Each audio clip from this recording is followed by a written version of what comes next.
So just another little quick update. So got the front out. It was interesting, once I took those cross things off, actually it settled like a half an inch. So they were really wedged under there, keeping that up a little bit. Not sure if there was a reason for that, but we'll try to do the same when we put it back together. Took the floor off, and then, like I said in one of the other videos, took this guy, went all the way up the side, on both sides, kind of break the bond, and then I just took my chisel, and then I went down a little bit just to break the bond. Did that on both sides, and then I just put this under here now, and I'm just trying to lift it up. Wow, on camera here. See if I could get it out at the same time. Let's see here if I could do this. Well, I'm watching with one hand. Where could I set my camera up?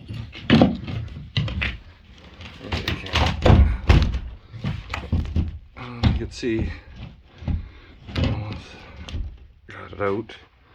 Just gonna set this down. I don't know if that'll work. Try to get underneath it with my hand. Oh, there we go.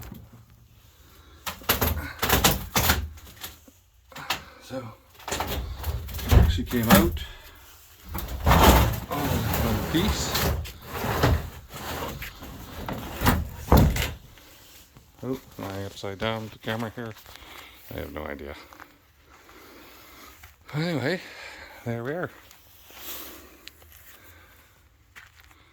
All in one shot. Oh, it looks like interesting how it goes straight. Tears up right. Oh, actually looks like there's a little. Where is it?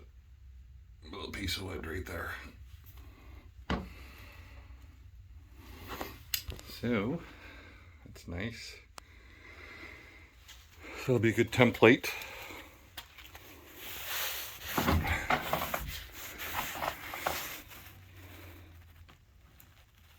Oh, perfect.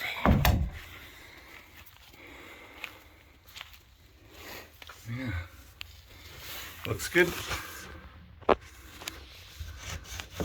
Just fiberglass, nothing underneath. So I'm just going to do the same for all of them. Well, actually, it does look like there's a drop right here. Get inside.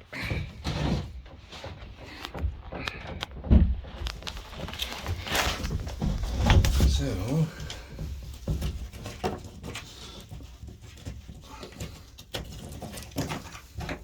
I don't know if it picks it up, but it goes fiberglass and it drops about an inch here. Hence that kind of drop right there. That's kind of interesting. Not sure what that's for, but it looks like it's the only one. Anywho, that's all I wanted to do today. Just got back from New Brunswick last week, so I was gone last weekend. And now I'm back, and seems like the weather's half decent, so hopefully I can put some more time into this. Anyway, cheers, and until the next one.